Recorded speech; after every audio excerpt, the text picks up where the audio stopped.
não para muitas coisas na vida, mas tem uma regra, que pro Sangue Neon não existe não. Legal. Pode chamar para onde for que eu vou.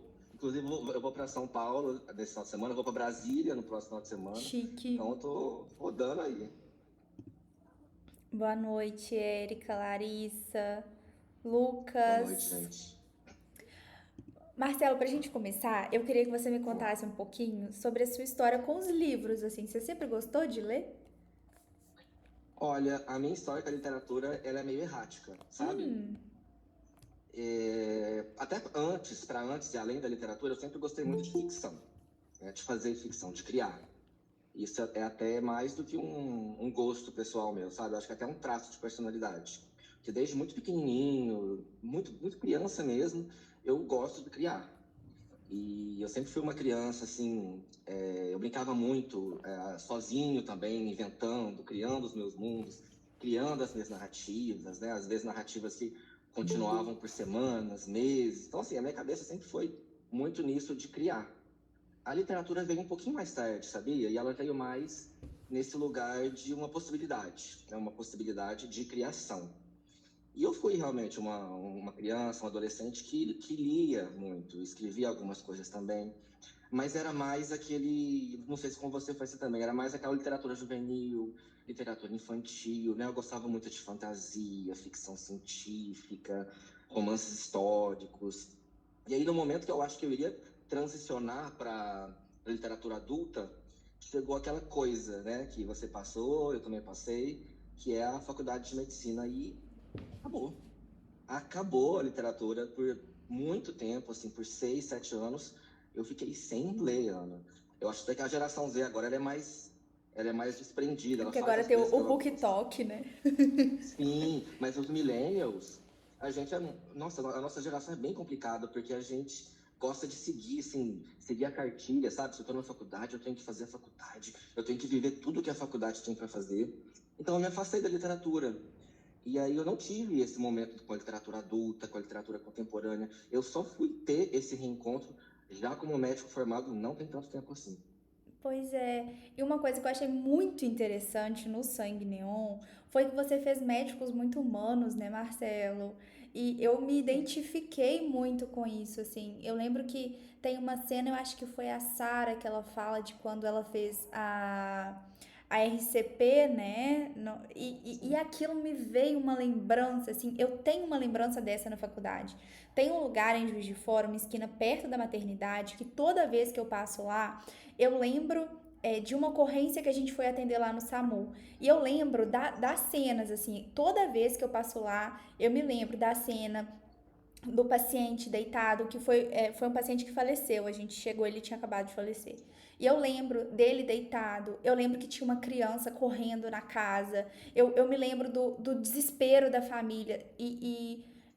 Mais que um desespero, assim, era um desamparo, era uma família desamparada. Aquela pergunta, assim, de meu Deus, o que que aconteceu? O que que vai acontecer daqui pra frente? E essa cena da Sarah me trouxe tanto isso, porque eu falei assim, cara, que legal que tem alguém humanizando médicos, assim, porque geralmente. Até hoje a gente tem muito aquela ideia, né, que o médico é distanciado, que o médico é distante, que é uma pessoa que não se importa, que tem que ter um distanciamento, e pelo Que sabe contrário, tudo, né? né? E pelo contrário, é quando a gente se importa, isso que faz a gente ser um bom profissional. Então eu acho que tanto o Itamar quanto a Sara dá pra ver o quanto que eles se importam, né? E o quanto que eles se importarem faz diferença. E tem várias frases assim que eu grifei que traz muita sensação de impotência, que é uma sensação que eu sempre compartilhei muito na faculdade. Aquela sensação Sim. de, meu Deus, eu tô estudando, tô fazendo o máximo que eu posso aqui, e no final eu tenho que lidar com a sensação que eu não vou dar conta de resolver esse caso.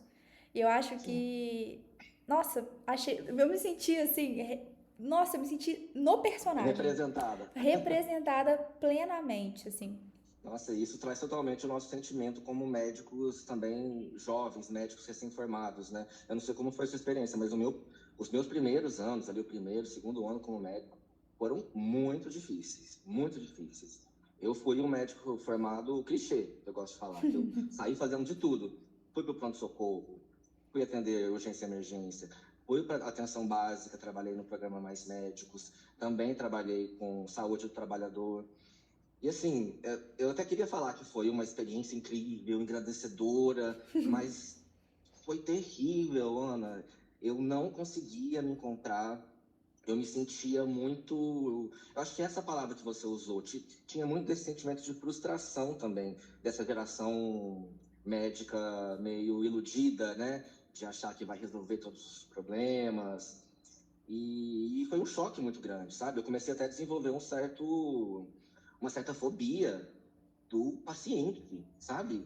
Eu sentia medo do humano, eu não via mais a pessoa, eu enxergava um problema, né? Um grande problema, que em grande parte das vezes a gente sabe que a gente não consegue resolver. Às vezes a gente resolve parcialmente, ou a gente tenta fazer o que é possível naquela situação que a gente está. Então eu trouxe muito também dessa minha frustração inicial como médico, para esses personagens, porque isso é universal, eu acho, né? Todas Sim. as gerações de médicos passam por isso também.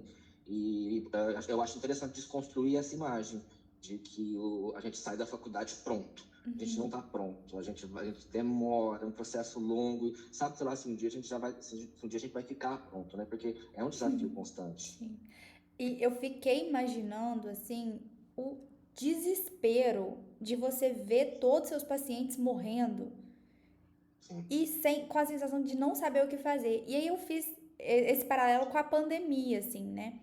Mas sim, a diferença que eu pensei, assim, um pouco, eu queria até saber o que o pessoal achou também, é que na pandemia tinha uma certa sensação de, tipo, todos nós somos vulneráveis. Então a sociedade parou, né? Parou tudo. Então vamos fechar a escola, vamos fechar tudo e pronto, acabou. E como na época, né, que começou a epidemia de HIV e AIDS, era uma questão de entre aspas, né, era um grupo específico sendo acometido, porque naquela época não tinha essa noção, né, que todos nós somos susceptíveis também. Era uma coisa de, problema deles então, né, eles que lutem lá. E não, sim. não teve esse movimento de, meu Deus, o que a gente pode fazer sobre isso? Eu acho que o que a gente tem em comum entre a pandemia de Covid e a pandemia do HIV, em primeiro lugar, é a questão da desinformação, né? De que chega uma coisa nova, ninguém sabe muito bem o que fazer, né? Quais são os dados confiáveis, né? Eu acho que essa é uma experiência que a gente pode compartilhar, que a gente pode estabelecer um paralelo, né? De que é uma doença que é manipulada pela sociedade, manipulada pela mídia, pela política, né? A gente entra até nesse contexto de antropologia médica, mas tem diferenças muito claras, e eu acho que a pandemia da HIV/AIDS, ela escancarou um preconceito que já existia antes, né? Sim. E uma falta de acesso que essa população que foi tida como vulnerável tinha, né? Essa população ela foi a mais atacada no começo, porque já era uma população e não era amparada, né? A população travesti não tinha acesso à saúde, tinha muita dificuldade, ainda tem, né? A gente ainda vê Sim. que existe uma barreira. Então, as pessoas escolheram olhar para os culpados, né? Escolheram olhar, tentar achar culpados de um mal que, na verdade, estava em como a saúde era organizada naquela época, né? Pois Naquela era é. pré-SUS. E pra gente que nasceu assim, década de 90, é impensável lembrar que não existiu o SUS um dia.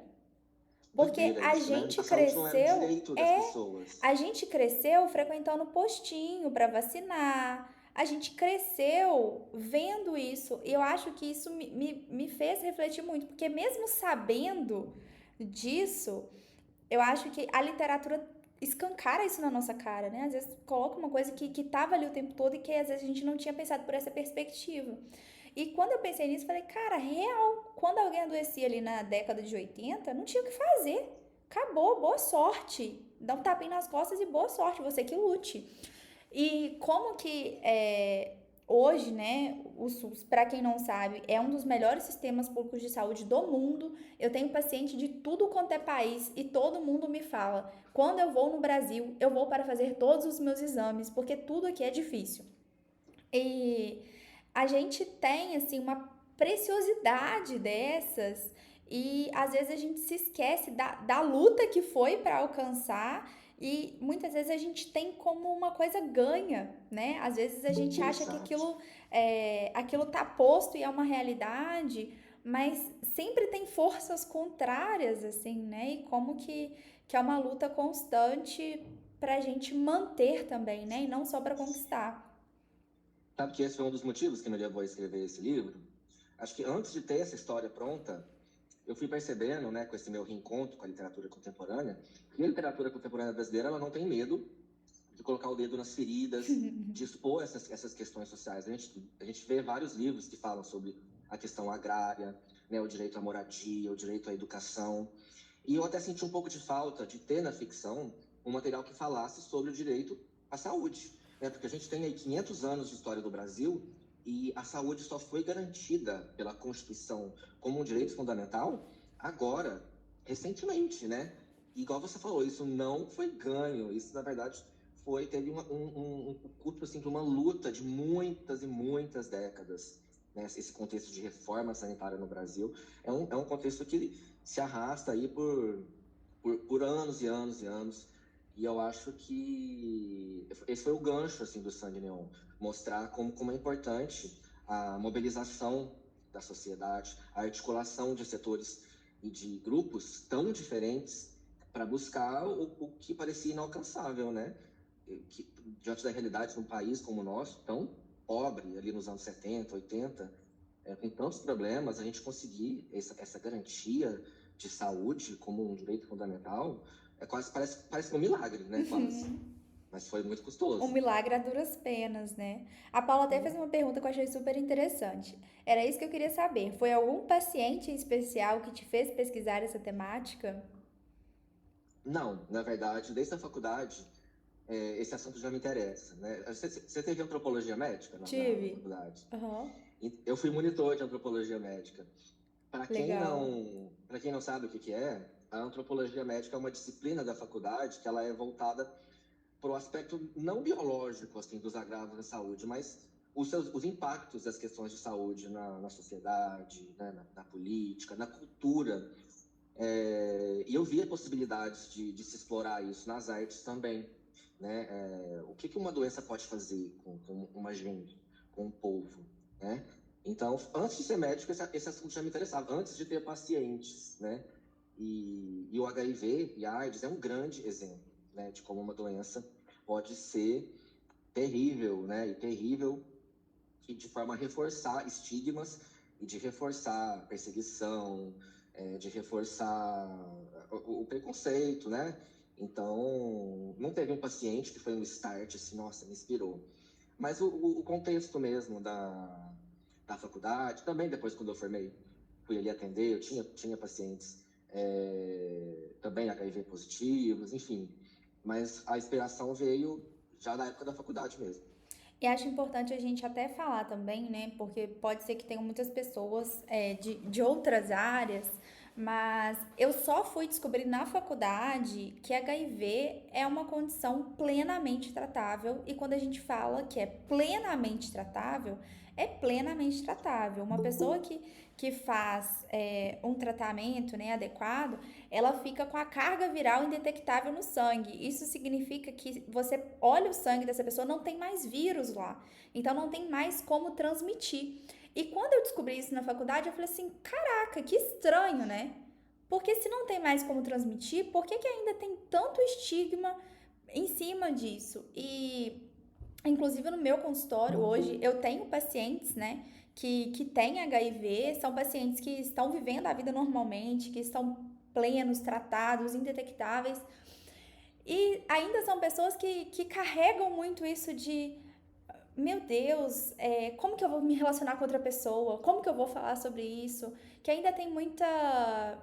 A gente ainda tem muito estigma e que talvez tenha muito estigma ainda justamente por desconhecimento, por a gente estar há praticamente 30, 40 anos reforçando estigmas e ainda achando que é uma condição hoje, né? Não é mais uma condição letal, não é mais uma sentença de morte para ninguém, de forma nenhuma, né? Eu acho que isso mostra o quanto essa ferida é profunda, né? E o Sim. quanto foi grave esse problema. Então, é um trauma que passou de uma geração para outra, né? Existiu uma geração que foi dizimada, né? Uma geração inteira que foi dizimada, quase que totalmente dizimada, né? Principalmente a comunidade LGBT ali dos anos, que era jovem nos anos 70, 80, os que sobreviveram, né? Eles se veem como sobreviventes mesmo. Sim. Agora que a comunidade LGBT está envelhecendo, a gente fala muito sobre isso, né? Sobre o envelhecimento da população LGBT, porque agora eles estão tendo a oportunidade de envelhecer. Então, é o trauma, sabe? Foi tão grave que esse assunto ainda reverbera. E as pessoas ainda preferem não falar. Eu acho que essa é a raiz do problema, porque quando a gente não fala de uma coisa, essa coisa continua sendo um tabu, Sim. né? Não se fala mais muito nisso na mídia. As pessoas hoje, como você falou, é uma doença plenamente controlável, então muita gente prefere nem comentar. As pessoas, por uma questão de escolha, elas escolhem não falar essa questão para os outros. Então, um vírus, né, que é prevalente na nossa população, é muito prevalente, mas é um assunto que é muito pouco falado. Então, a gente tem que falar, sabe? Eu acho que a gente tem que falar sobre essas novas formas de prevenção, sobre como é o novo, né, o novo perfil da pessoa que vive com HIV, que em nada tem a ver com aquele perfil lá dos anos 80, da pessoa esquálida, da pessoa cheia de tumores e doenças infectocontagiosas. Não, né? Mas na cabeça de muita gente ainda né? Essa é a antropologia, né, que a gente tenta desconstruir. Larissa, já vou te passar a palavra. Eu só vou deixar alguns dados aqui para vocês que eu peguei no boletim, do último boletim que a gente tem do HIV, só para vocês terem uma noção de como que é. Então, de 2007 a 2024, foram notificados mais de 500 mil casos de HIV no Brasil, 70% no sexo feminino, no masculino, né? Então, antes eram 14 homens a cada 10 mulheres e hoje são 27 homens a cada 10 mulheres. Então, tá aumentando mais essa prevalência em homens. E principalmente as faixas etárias mais afetadas hoje são jovens de 15 a 24 anos. E isso eu achei interessante de trazer porque geralmente. Ah, não, só uma outra coisa aqui que é importante também. 63% dos casos diagnosticados em 2023 eram de pessoas autodeclaradas negras, e sendo 49% pardos e 13% pretos. E 53% dos casos eram em homens que fazem sexo com homens, que é a denominação que o Ministério da Saúde usa hoje, né? Só pra gente entender um pouco que esse perfil, esse estereótipo, ele não cabe mais. E até naquela época existia um medo muito grande, né? Então começaram muitas campanhas de conscientização. E hoje, como ao mesmo tempo em que o medo diminuiu, mas a gente tem. O medo diminuiu, mas tem muito estigma, então vai aumentando os casos e a gente ainda fala pouco sobre isso. É complexo. Pode falar, Larissa.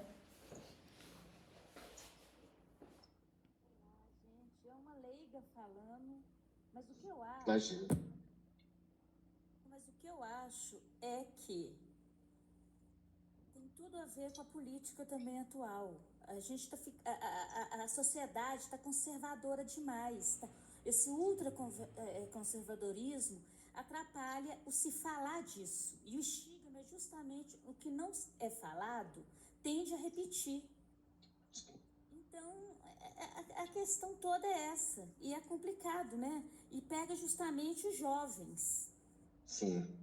Por causa da desinformação também, né? E, igual a Ana falou, também é uma geração que não conheceu. É uma geração que não tem medo, né? Não tem Que medo, conhece. né?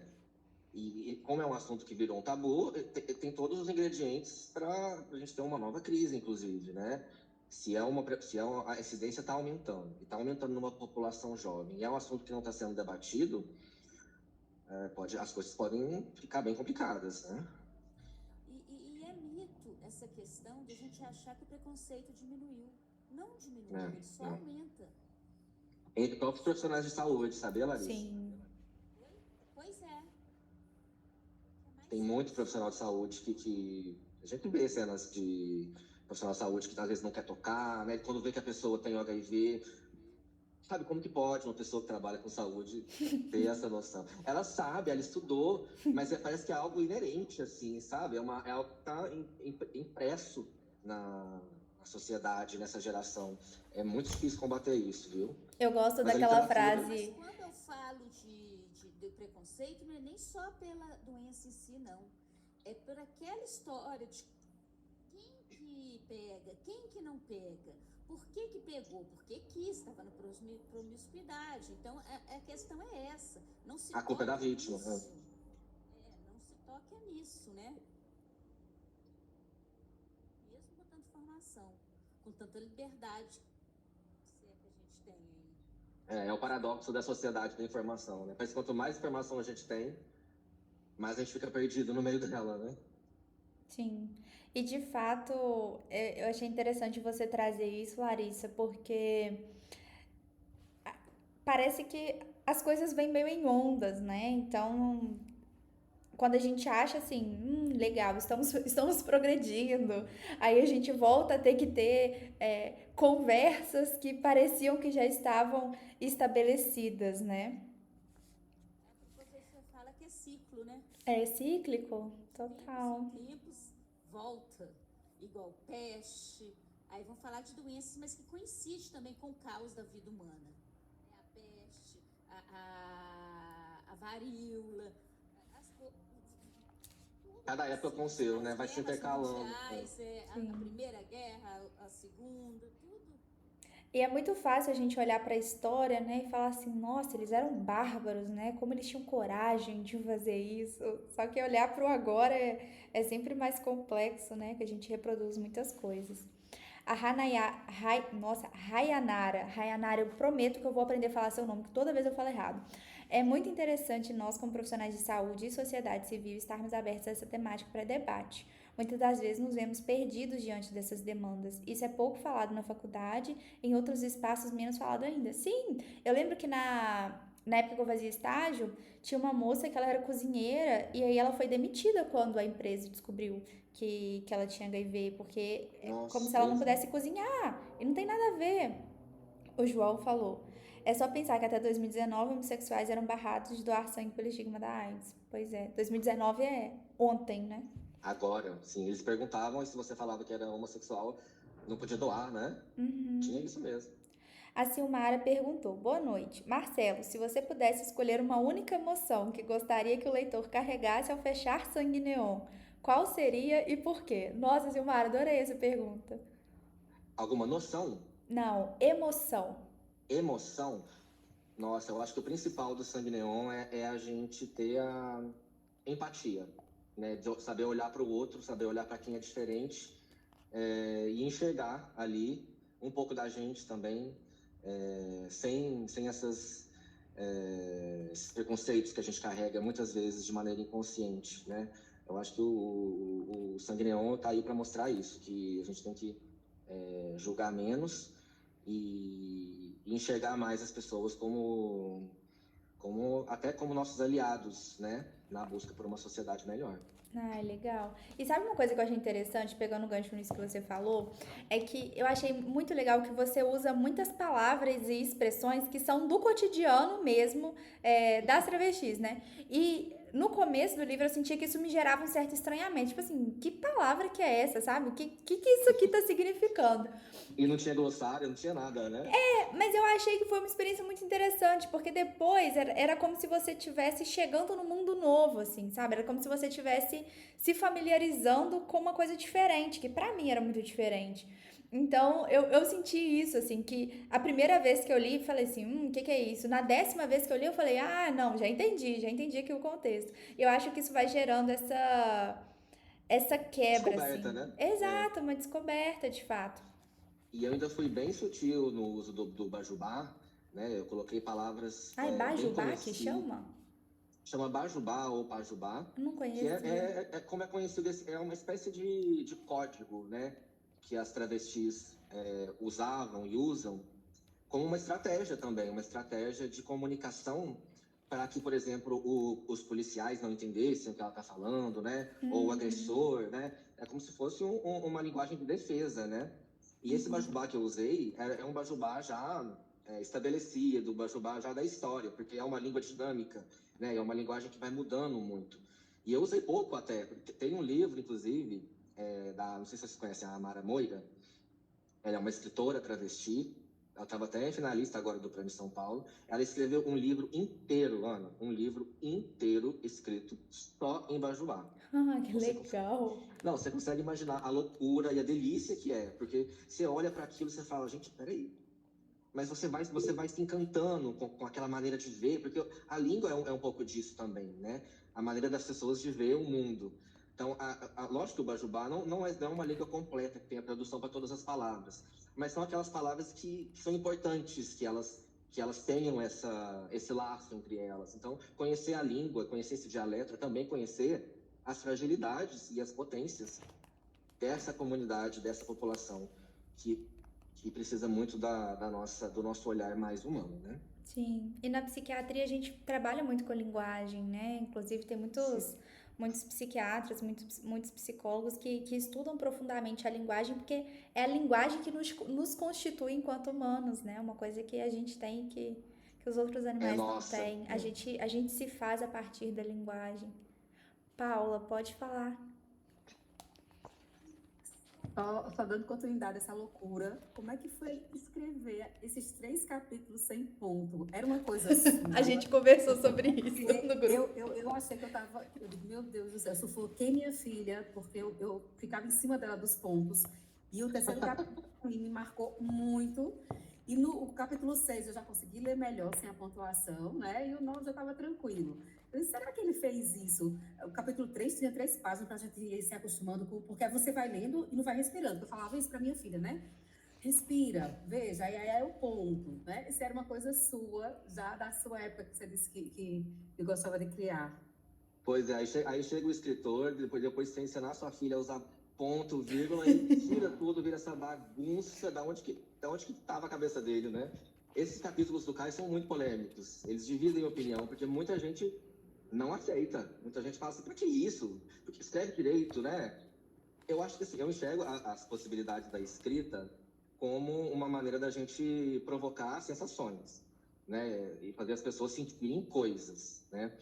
E eu tive essa proposta de fazer uma linguagem mais desorganizada no capítulo do Caio, porque eu acho que o nosso pensamento é desorganizado. A gente não pensa com pontos, né? A gente não pensa, hoje eu acordei, ponto final. Não, os nossos pensamentos, eles vão e vêm, lembra de coisa lá para trás, pensa em coisa lá para frente, imagina situações.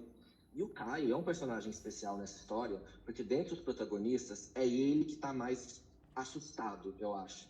Ele é a pessoa que está ali com medo de morrer, né? Ele é o único narrador ali, o único protagonista que tem o vírus e que está diante desse abismo. Então, a minha proposta em fazer esse tipo de escrita meio desesperadora, meio angustiante, que você vai lendo e você, nossa, como é que isso vai acabar? É também de trazer um pouco, tentar compartilhar esse sentimento de urgência, porque eles estão correndo, né? O Caio, os amigos do Caio, os comissários, é uma luta contra o tempo, porque naquela época não tinha medicamento, não tinha SUS, então era uma doença que evoluía muito rápido, eles tinham que tentar, de todas as formas, buscar uma maneira de ter mais vida, né? Então eu quis trazer essa urgência, né? E essa velocidade, essa pressa e esse caos para a escrita, mas realmente algumas pessoas se sentem desconfortáveis e não gostaram, né? Eu recebo críticas também por causa disso. Eu chamo de caiofobia. As pessoas têm a fobia do Caio, mas tenho defensores também do Caio. Como psiquiatra, eu fiz o exame do estado mental do Caio. Ele é claramente transtorno de ansiedade generalizada. Quem lê e acha estranho é porque nunca entendeu como funciona a mente de um ansioso, porque é assim. A coisa vai. Tipo assim. E eu acho que a Paula falou uma coisa que eu me identifiquei muito, que a primeira vez que eu li o primeiro capítulo do Caio, eu falei, meu Deus, eu não vou aguentar ler isso daqui, pelo amor de Deus, isso aqui tá muito acelerado. E aí, eu sinto que eu já leio um pouco mais rápido, e aí não tinha o respiro, e eu fui emendando uma frase na outra, eu falei, meu Deus, eu me sentia sem fôlego, e eu acho que era exatamente essa sensação que você queria causar na gente, e que Marcelo, causa mesmo, assim, É o desconforto, né? Eu acho que a literatura também tem essa função de causar um é um desconforto. desconforto. E a história do Caio, eu achei uma história tão rica. O Caio é meu personagem preferido. Foi o personagem que eu mais Mesmo? gostei, mesmo. Porque eu achei ele muito. Ele tem muitas camadas, assim, sabe? Parece que é uma coisa.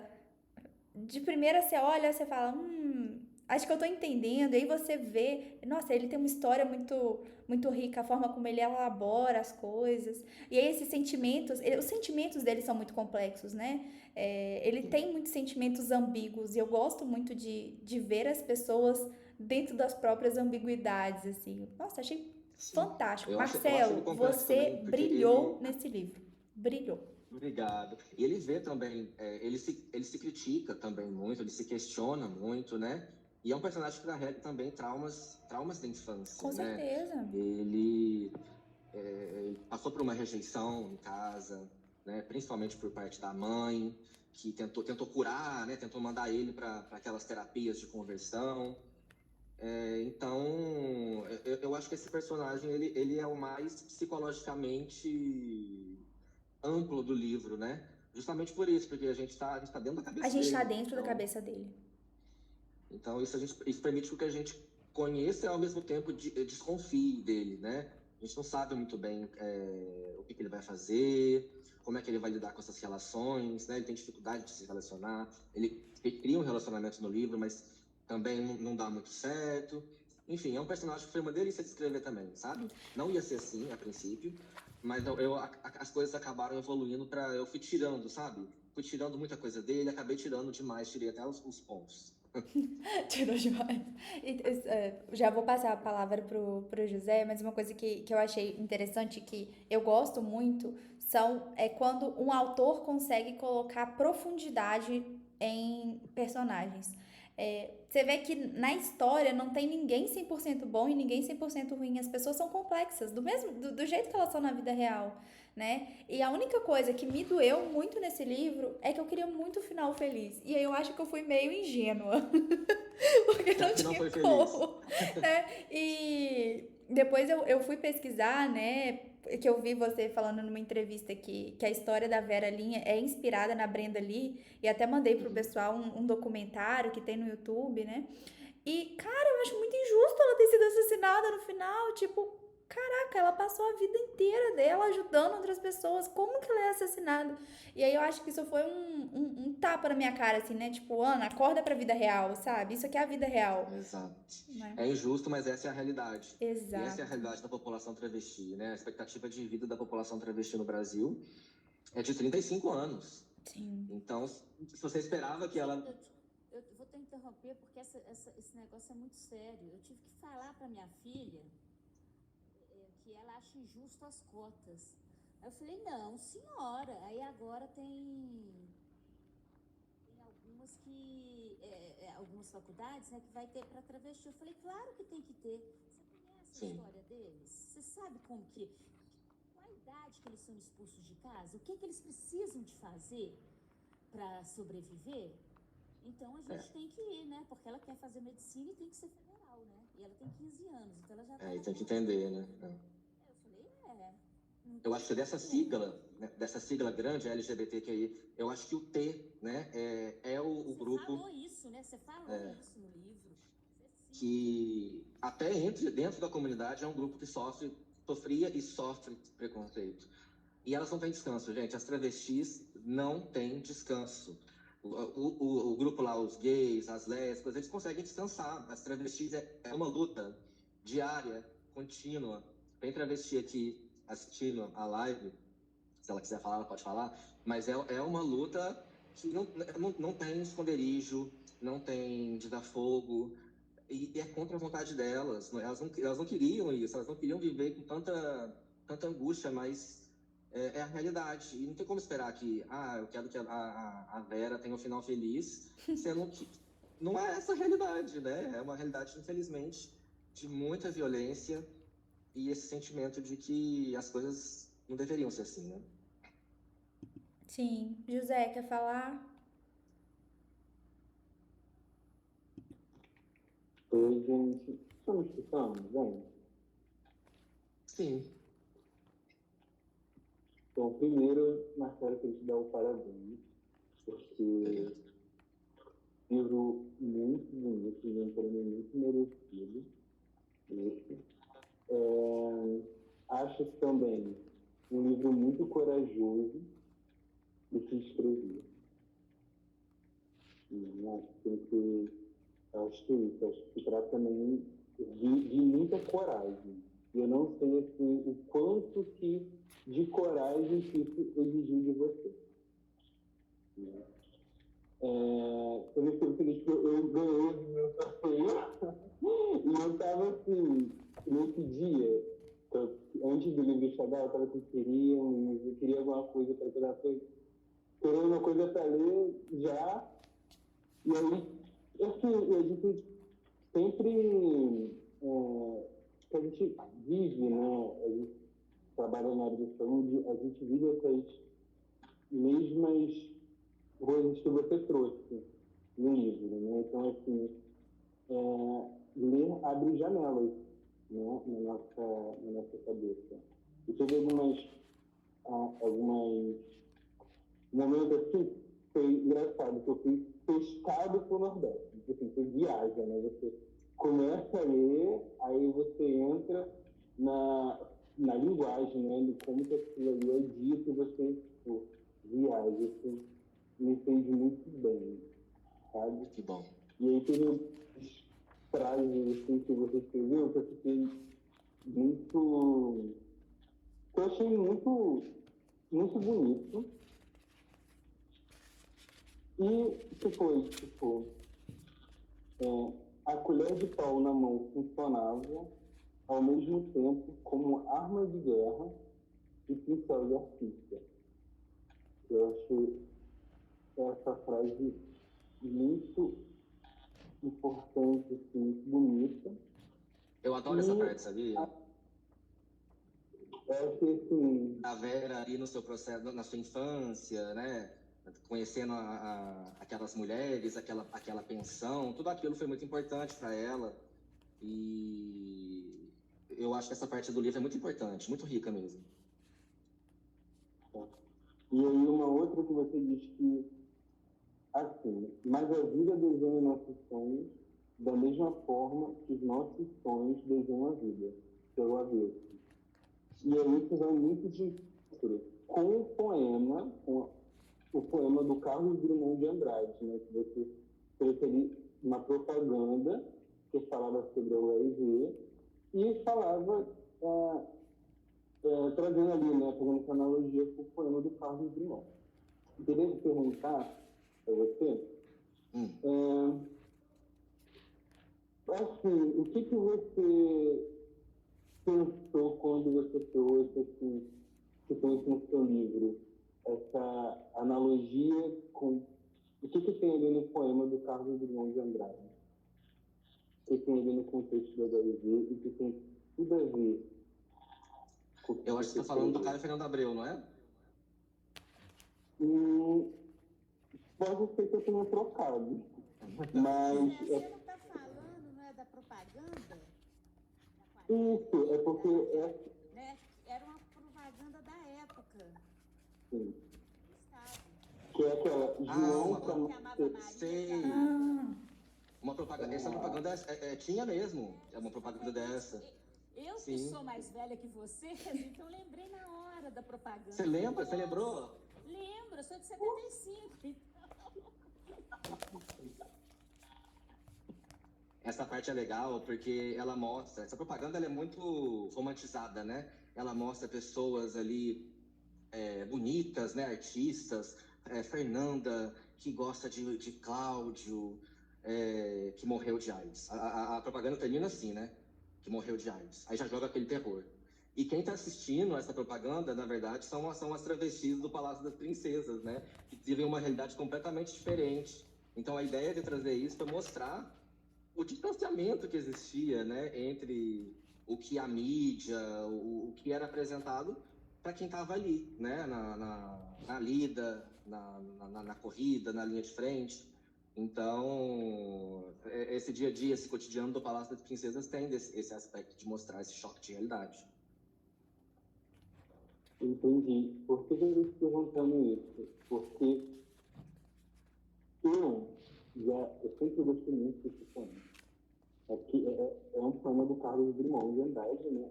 E eu sempre li esse poema, e sempre quando eu leio esse poema, eu penso em coisas diferentes. Mas, assim, drama que ele escreve, eu acho que ele me faz muito pensar no que é a vida mesmo, né? Que são essa mistura toda, né? Assim, de pessoas que se relacionam, que amam e que traem, e que, enfim, que a vida, assim, as relações, elas são muito complexas. É uma corrente, né? A gente vive como se fosse uma corrente de relações, né? Eu me relaciono com alguém, se relaciona com alguém, e a gente compartilha também um pouco dessa humanidade nossa, né? Dessa articulação de vínculos e de laços. Acho que esse poema traz muito disso também, como você falou, né? Da complexidade dos laços humanos, de como a gente passa para frente aquilo que nos faz nós, né? Exatamente. E é aí que eu tive uma vivência, eu estagiei durante um bom tempo no centro de testagem de HIV, né? No centro de acolhimento de HIV/AIDS. E assim, é muito sobre isso, né? Sobre homens cis, né? Assim, que se relacionam com mulheres trans e gays, e, enfim, tudo, assim, a gente está cheia de relações, né? Que ela foge totalmente do que eu acho do que as pessoas querem encarar como uma realidade. Uhum. Né? Sim. Então, assim, é muito difícil, porque a gente está sempre querendo entrar nesses modelos sociais. Nessa coisa assim, de entrar em caixinhas. Na verdade, elas não correspondem com a realidade.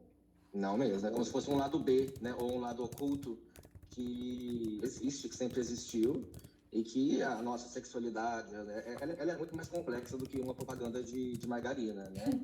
E a medicina está aí também para tentar entender, tentar lidar com essas complexidades do desejo, complexidades do afeto. Então, tem muito pano para manga aí, né? Sim. E outra coisa também que eu fico assim, que me chamou, é sempre um estresse, assim, para mim, isso. E quando você falou assim, sobre a quebra de patente, né, do medicamento ali, né, então a indústria farmacêutica visando esse lucro, né, visando ali o dinheiro, e aí se perde que tem um essencial, que é a vida, que é insubstituível, né, tinha ali um objetivo, né, eu acho que a ficha das pessoas, assim, como todos nós, assim, né, demora muito a cair sobre o que realmente tem valor, que é a vida. Exatamente. A luta pela saúde é a luta pela vida, né? E a gente colocar o capitalismo no meio disso, né? Fazer essa parte financeira da saúde, isso é muito complicado, né? E essa parte da quebra de patente, eu coloquei geralmente para gerar esse desconforto, a gente pensar, peraí, é vida, né? A gente está falando de vidas.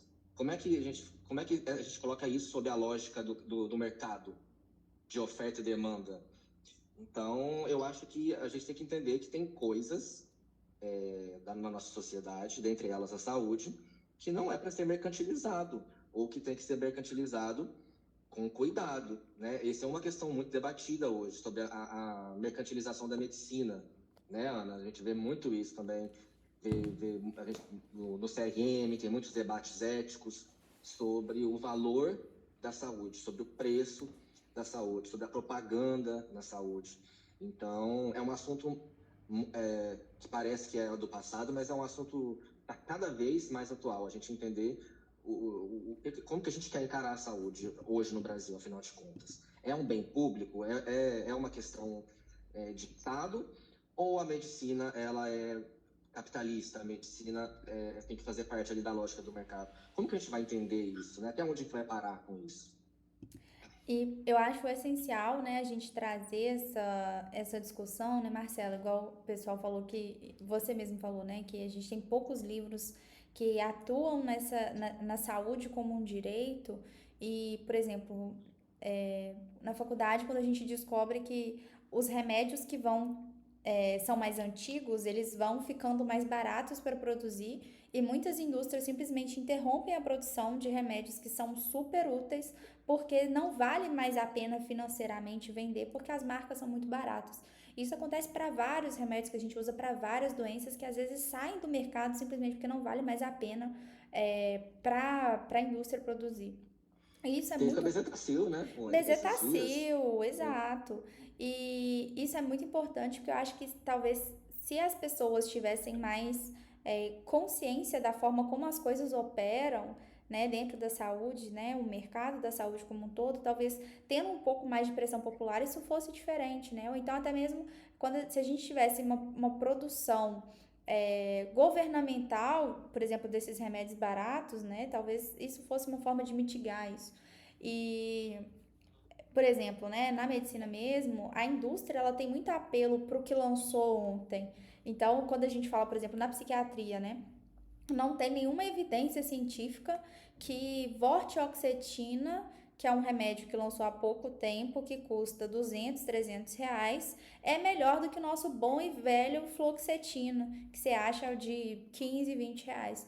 Só que a indústria tem esse apelo, né? E muitos médicos não têm esse senso crítico de ir procurar o estudo e ouvem, né, o que o propagandista, porque a pessoa da indústria que vai conversar com o médico é um propagandista, ela tá lá para falar o que ela precisa falar para te convencer a querer comprar aquilo. E se a pessoa não tiver esse senso crítico de buscar essas informações por conta, ela acaba caindo em um monte de cilada e vendendo muito caro pro paciente coisas que muitas vezes não seriam necessárias, né? E é uma indústria multimilionária, né? E É uma dinheiro eles têm indústria para investir em muito, publicidade, para muito moldar a cabeça bilionária. das pessoas. Inclusive, por exemplo, nos Estados Unidos é permitido ter propaganda de remédio. Então, na época que eu fiz o meu intercâmbio lá é muito diferente. Quando alguém vai até um psiquiatra, a pessoa não chega assim, tipo, no Brasil é tipo, ah, oi, eu tenho ansiedade. Aí você fala, tipo, ah, então vamos conversar aqui sobre as opções. Não, lá é assim, oi, eu tenho ansiedade, eu vi na propaganda que fluoxetina diminui a libido, eu quero o remédio tal. Então, tipo assim, a propaganda ela deturpa muito a visão que a gente tem do remédio, porque você pode é, mostrar os efeitos que você quer mostrar, né? Você consegue distorcer aquilo. Então, eu sou radicalmente contra existir propaganda de remédio, mas lá nos Estados Unidos tem. Gente, loucura os Estados Unidos. Eu acho que lá, Loucura! quando a gente fala de Loucura! saúde, é um exemplo de bizarrice É doideira. do que a gente está falando aqui, né? Do extremo do capitalismo na saúde. E, inclusive, muitos países, né, como o Canadá, por exemplo, que está aqui do lado, tem a saúde 100% pública, que é algo que, na verdade, no Brasil a gente não tem. No Brasil é um sistema misto, né? Existe a saúde pública, que é predominante, mas existe também a saúde privada, que atua como complemento. Então, no Brasil, a saúde não é 100% pública, como é no Canadá, em vários países na Europa. Então, eu até queria saber, assim, de vocês, o que vocês acham de como é organizada a saúde no Brasil? Vocês acham que está bom assim? Se a gente tem que caminhar mais para a saúde pública ou de dar mais espaço para a saúde privada? Esse é um assunto interessante, né? Porque eles gostam de esticar essa corda, né? A saúde suplementar gosta de esticar essa corda, gosta de aumentar a sua participação. A saúde privada no Brasil gosta de tomar espaços. A gente tem que ficar sempre de olho ali, né? Peraí, o que é? Até que ponto é complementar ou não? Até que ponto está sendo só complementar e não está se sobrepondo de maneira geral, assim, né? Uma coisa que eu acho interessante, que eu li na época que eu estava na faculdade, é que um dos maiores gastos públicos que tem com saúde não é o SUS, é restituição de imposto de renda. E isso é muito complicado, porque como que a gente tem um sistema que atende 100% das pessoas e da época da faculdade, né? 80% dos brasileiros depende exclusivamente do SUS e a gente gasta mais ou menos metade para 80% da população e metade para restituir os outros 20%, né? Tem muitas camadas isso. Sim, isso é um reflexo mesmo das contradições, né, Sim. desse modelo que a gente pode começar até a pensar em questionar, né, até que ponto a gente tem que... Porque o SUS, né, o modelo brasileiro, em sua essência, ele sempre muda, né, ele está sempre mudando, existem os conselhos, as conferências em saúde, justamente para isso, né? Para a gente, que é um modelo que tem que ser repensado o tempo todo, porque a sociedade muda, né? As tecnologias mudam. Então, um dos nossos desafios como sociedade civil é ficar de olho nisso daí, ficar de olho em como a gente quer moldar o SUS, como a gente quer moldar a saúde brasileira de acordo com a nossa realidade, que vai mudando sempre, né? Sim. A Larissa falou aqui nos comentários que ela adorou o contrabando dos coquetéis. Eu gostei muito também. Eu acho que isso trouxe aquela reflexão do o que é lícito e o que é ilícito. Traz aquela barreira da moralidade, né? Até que ponto uma coisa Sim, que é proibida talvez seja mais moral do que algo que é permitido. Eu achei super interessante. A sim, Érica isso comentou. acontecia mesmo. É interessante pra caramba, né? A Erika comentou aqui também. A maneira como o Marcelo trouxe no livro me lembrou de uma frase de um psiquiatra. Todo ser humano tem o direito de ser apoiado, visto em todas as dimensões do sofrimento. Infelizmente, são poucos profissionais que vê o ser humano como um todo. E eu acho que, puxando esse gancho, Érica, existe uma diferença muito grande de doença e adoecimento. Muitas vezes, a experiência de adoecer é uma experiência extremamente subjetiva, né? Muitas vezes a gente vê pessoas que têm um mesmo diagnóstico, então teriam a mesma doença, mas são experiências de adoecimento completamente subjetivas, né? A pessoa que adoece, ela tem toda a história e a subjetividade dela, então isso faz muita diferença. A Larissa falou que a frase do livro preferida dela foi: não que não conseguíssemos prazer na lida, mas era um tesão diferente poder ser gente. Linda essa frase. Sim, eu gosto muito também. E mostra a complexidade também, mais um pouco das travestis, né? Da realidade das travestis, da rotina, né? Da maneira como elas se veem, como elas se sentem desejadas, como elas se veem no mundo. Está muito relacionado a esse lugar de objeto, né? Delas como objeto, da maneira como elas são vistas. Então, como elas têm essa realidade de ser reduzidas muitas vezes ao corpo, elas acabam tendo essa percepção de que elas só são valorizadas quando elas são desejadas, né? Quando alguém quer pagar para ficar com elas. Então, mostra muito mesmo como é a complexidade e as várias camadas que existem nesses segmentos e né, nessas pessoas. Né? Sim, com certeza. A Rayanara, gente, Rayanara, eu prometo que eu vou treinar a falar seu nome em casa. A série Terapia de Risco mostra isso, as propagandas de remédio, eu fiquei chocada. Paciente Eu não psiquiátrico conheço. sabendo dos efeitos colaterais manipulando isso, doideira. Eu não conheço essa série Terapia de Risco também. Mas falando de série, não foi uma série, mas foi um filme. O filme do Ney Matogrosso, não sei se vocês assistiram, mas é sensacional. E eu achei tão interessante porque traz essa questão, né, do HIV também, que permeou muito ali. E como que ele passou ileso a isso. E ele mesmo Todo mundo fala fala, isso. né? Ele mesmo fala, tipo, cara, como é que isso aconteceu? E imagino como que é de fato um ato de muita resistência mesmo, né? Você estar ciente, estou ciente e quero continuar, assim. É um Surpreendente. sobrevivente, É um né? Imagina, você vê todo sobrevivente. mundo indo embora e você ficando. É a geração que está envelhecendo, é a geração sobrevivente, né? Exato. Que passou por esse turbilhão aí e que carrega essa ferida que o Ney carrega, né? De alguém que perdeu tanta gente, tantos entes queridos, né? Namorados e amigos. Então, E esse vem filme é até maravilhoso. a culpa do sobrevivente, né? Poxa, porque eu sobrevivi, não Sim. porque os Porque outros. Para quem gostou também dessa questão do contrabando, tem uma série que saiu esse ano na HBO que chama Máscaras de Oxigênio Não Cairão Automaticamente. É uma série que fala exatamente sobre esse contrabando de medicamentos. Ela saiu no mesmo ano que o livro, eles tiveram a mesma inspiração, e não é baseada no livro, mas ela fala sobre esse contexto, né, dos comissários, deles se mobilizando e trazendo os medicamentos, fazendo essas alianças. Que É muito legal. legal. É uma série curtinha, tem 5 episódios e é muito boa mesmo. É um bom complemento trazer um pouco do audiovisual aqui pro contexto do livro. Nossa, Eu acho que é na muito- HBO, Rayanara. É no Prime Video? Eu achei que fosse na HBO. Como é que você conseguiu falar Rayanara de primeira? E eu tô ralando Eu aqui pra aprendi com conseguir. você. Rayanara, eu vou treinar. Você vai ver. Gente, mais alguém tem algum comentário, alguma pergunta?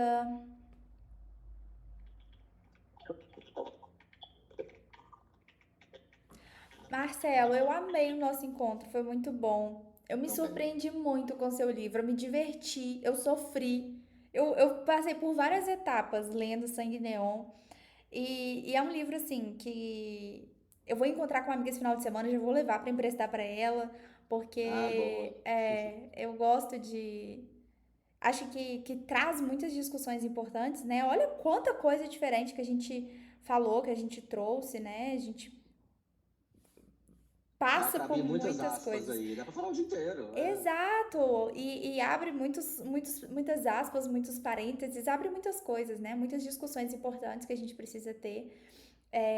E acho que você fez, assim, sério, um trabalho primoroso mesmo, de verdade, assim, Obrigado. me Fico muito feliz, surpreendi fico grato. muito, assim. Um dos maiores Pode nomes aí da virar literatura filme. brasileira. Pode virar Tomara, delicioso, filme. Larissa. Arroba Netflix, cadê Filme você? também. Eu vou contar um segredo para vocês. Ah, Eu estive conversando recentemente com um produtor de cinema.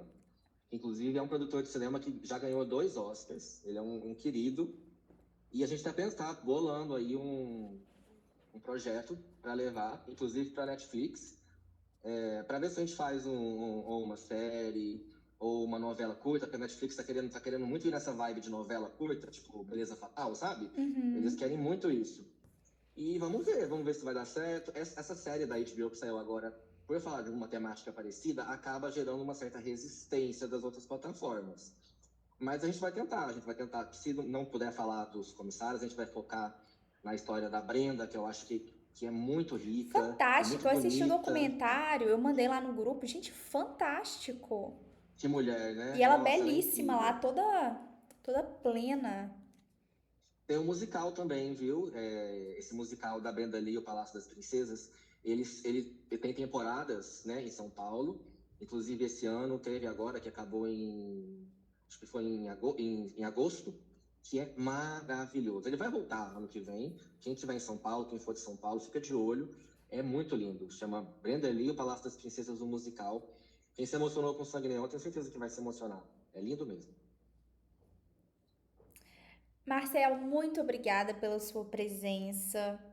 Sério, fiquei muito feliz mesmo. O pessoal gostou muito do livro. Eu Ai, que vou bom. postar no YouTube depois a live, né? Porque eu sei que depois tem gente que gosta de assistir também. Nem todo mundo consegue participar da live ao vivo.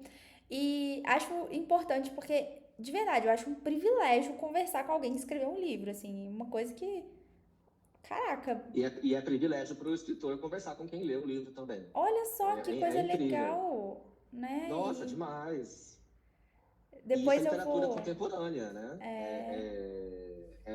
É uma literatura que não está ali nos grandes, né, na Companhia das Letras. Então, é um livro que depende muito disso, né? Do boca a boca, das indicações, da conversa. Não, depois Então, eu isso vou aqui é fazer muito. algum vídeo pra ele pro TikTok. Eu vou pensar numa ideia. Ai, boa, boa. Eu agradeço muito, inclusive agradeço todo mundo que leu e todo mundo que indica o livro. Isso é muito importante e espero que essa história consiga alcançar aí cada vez públicos maiores, que a gente tem muito que tirar, né, dessa história linda. Sim, João, pode falar. Oi, gente, boa noite. Oi, Marcelo, te dando de novo parabéns aí pelo prêmio, pelo livro, tudo muito maravilhoso. Eu acho que, na verdade, a gente queria fazer duas contribuições. Primeiro, assim, falando mais voltado pelo livro. Eu já li muitas análises, li muitas resenhas, muitas pessoas falando, e realmente o que sempre cai, assim, em comum, né, é sempre falar da questão da epidemia e do Caio. Mas uma coisa que eu achei muito interessante é que, assim, a gente já tem uma precariedade muito grande sobre histórias trans, sobre vivências trans na literatura. E, bom, o Marcelo sabe, alguns de vocês sabem, mas eu tenho um perfil literário voltado para pautas trans na literatura, né? E, assim, uma das coisas que é muito difícil ver é realmente o detalhamento nas vivências trans. E eu ainda fico muito, assim, incrédula de como foi esse processo de escrever a Vera Lynn, porque eu até coloquei isso na minha análise do livro, que quando tu escreve sobre ela se apaixonar pelo vestido de esmeralda, gente, como que fez isso, sabe? Porque, assim, não foi só um vestido de esmeralda, sabe? Não é só um vestido. E isso, pra mim, assim, sei lá, impossível uma pessoa cis ter esse olhar, porque, gente, a forma que foi escrito, assim, da Vera Lynn, ainda na adolescência, né, naquela fase de descobrimento, ela olha para um estereótipo, um estético feminino, e é um desejo, mas ela não sabe se ela quer ter ou se ela quer ser. E, gente, é isso, sabe? E assim, algo que eu nunca vi na literatura, enfim, isso para mim foi um deleite muito grande. E, enfim, essa era a contribuição do livro, mas a outra coisa que eu queria falar, que eu vi, né, vocês dois são médicos, estavam discutindo sobre a questão da medicina no Brasil, também sobre essa parte de valor e tudo mais, né? E realmente a saúde, de uma certa forma, ela não é pública, né? A gente vê, assim, toda a comunidade LGBTQIA+, ela foi muito negligenciada pela saúde, mas se a gente for ver, por exemplo, tem essa questão da falta de absorventes para pessoas com, né, mulheres cis, principalmente homens trans, assim, em situações de vulnerabilidade, para que os absorventes sejam distribuídos pelo SUS. Mas uma coisa que é muito engraçada, interessante, que assim, tem pouca visibilidade da luta também trans na saúde pública, existe o tratamento, né, da hormonioterapia, o acompanhamento da transição. Eu faço o uso da terapia hormonal pelo SUS, eles dão o acompanhamento, mas assim, eles fazem também a cirurgia de redesignação, mas eles não fazem, por exemplo, a questão da implementação de mamas, né, de silicone nas mulheres trans e travestis. Então, se uma mulher trans, uma travesti passa pela cirurgia de redesignação, ela não vai ter seio. Isso é uma coisa, assim, que elas tentam lutar, mas um movimento muito silencioso, que é sempre ignorado. E também a questão da barba. Ela sempre as equipes médicas, né, sempre falam que, assim, depois que o folículo aponta, não tem como tirar, então só por laser, coisa do tipo. E o SUS também não dá esse tipo de suporte. E, assim, a questão da disforia corporal, de gênero, que as pessoas trans passam, é também questão de saúde pública, né? Então, é uma outra coisa para se ver, porque é algo que fica silencioso, é algo que é ignorado também. Então tem esse outro olhar, assim, do que de fato é público da saúde. Porque disforia, assim, de gênero e dismorfia corporal é também questão de saúde. Enfim, essas eram as minhas contribuições. Muito obrigado pelo bate-papo. Parabéns de novo, Marcelo. Obrigada, Ana Luísa. O Lucas tá te sufocando, o artista aqui, ó. Você tem projetos futuros? Já queremos ler mais coisa sua. Gente, sim, eu vou lançar um livro agora no ano que vem. Chique. Provavelmente no primeiro semestre de 2026. Ainda é secreto, viu? Não conta pra ninguém, não. Me manda. Mas vai sair para uma editora bem grande, que é a Planeta. Nossa, legal, adoro os livros deles. Sim, eu estou muito animado. Vai ser um livro que tem um pouco, assim, do Sangue Neon, mas ele é muito diferente. Eu não vou dar mais spoilers, não, porque eu quero que vocês me acompanhem, que vocês me sigam. Gente, Se vocês procura o ainda não me Marcelo seguem. lá. Vou mandar no grupo o perfil dele. Boa, que aí tem sim, tem mais coisas chegando e se vocês gostaram do Sangue Neon, vocês vão adorar o que vem pela frente, porque é Marcelo, doido, você viu? vai É virar doido. ex-médico? Ai, será? Não sei se um dia eu vou ter essa coragem. Quem sabe? Quem sabe daqui a um tempo. Mas eu gosto da minha profissão, eu gosto do meu dia a dia, eu não sei. Eu acho que dá pra fazer muito, a gente consegue fazer muita coisa. Vai ficar igual a doutora Ana Cláudia Quintana Arantes. Best-seller e médica. Não, mas eu Pois é. perguntei que eu tinha um professor na faculdade que ele era professor de epidemiologia. Aí ele brincava que ele era ex-médico. Eu achava engraçado, porque as pessoas Eu já geralmente me considero ex-médico, eu sou radiologista, né? Ah, Eu já sou praticamente um ex-médico. nossa, quando alguém passa mal perto de mim, eu penso, misericórdia, eu sou psiquiatra. Nossa, no avião, pelo amor de Deus. Misericórdia. Gente, mandei o perfil até do. pra minha, eu fui na mastologista hoje, eu citei você, Ana Luísa, e o seu grupo, passei o contato para Obrigada, Larissa, pelo marketing orgânico. E falei de você, Marcelo, porque ela é novinha, igual vocês, e ela gosta de ler também. Aí eu comentei com ela por causa da mamografia, né? Que ela elogiou o radiologista. Ela falou, nossa, essa clínica eu adoro o senhorzinho. Olha só. Aí eu falei, aí eu lembrei, eu falei, olha o livro. Aí eu mostrei pra Viu ela, só? ela pegou os telefones. Aí eu achei chiquérrimo que a Sociedade de Rádio te postou, achei muito fofo. Pois é, você viu? O Colégio Brasileiro postou uma matéria. Muito chique, né? Muito O que uma tartaruguinha não faz, né, gente? A tartaruguinha aqui, ela abre portas mesmo. Marcelo, mas mesmo. foi muito merecido seu livro. Se fosse ruim, eu não ia te falar, tipo assim, Marcelo era ruim, não ia falar, não ia passar essa vergonha. Mas eu não ia ficar tão empolgada. Seu livro é sensacional. Sério, Eu você vou tá. acreditar, hein? Não, pode acreditar, de verdade. Sensacional. Eu sorteei aqui os 2 livros do mês que vem. Gente, o livro do mês que vem é bom também. Marcelo, se você quiser participar, esteja convidado. Legal, claro. Chama Uma Casa que Não Pode Cair, que é um livro que fala muito sobre luto, sobre adoecimento. A Júlia, que é a autora, ela fala sobre a experiência de ter vivido o adoecimento dos pais dela, né? E ela era muito jovem, ela tinha, se não me engano, 23 anos na época que eles adoeceram. Então é um livro que fala muito sobre finitude e ao mesmo tempo sobre como lidar com o adoecimento de quem a gente mais ama no mundo. É lindo, é um livro lindo, lindo, lindo, lindo. E aí vou sortear para o pessoal aqui no chat. E saiu Letícia tá aí? Letícia, me manda seu endereço no inbox. E Rayanara, eu Olha, finalmente Rayanara. aprendi a falar seu nome. Me manda o endereço no WhatsApp para eu mandar o livro para vocês. Combinado, queridas? Rayanara está aí? Tá, ela mandou várias palminhas. Então é isso, ó. A Larissa valeu mandou. a pena essa noite, hein? Erraram meu Viu? nome, mas... Rayanara, eu não vou mais errar o seu nome. Vem aí. A Larissa mandou uma outra frase. Larissa, essa eu marquei também. Úteros ausentes, transplantados no chão, germinando no solo, grãos e vida. Fechamos com chave de ouro. Obrigada a todos que participaram. Vou deixar o vídeo salvo no YouTube depois se alguém tiver interesse. Eu sou de escrever. Você escreveu! Que fofo! Eu escrevi algumas Depois você manda. observações aqui também. Gente, manda tudo, eu adoro.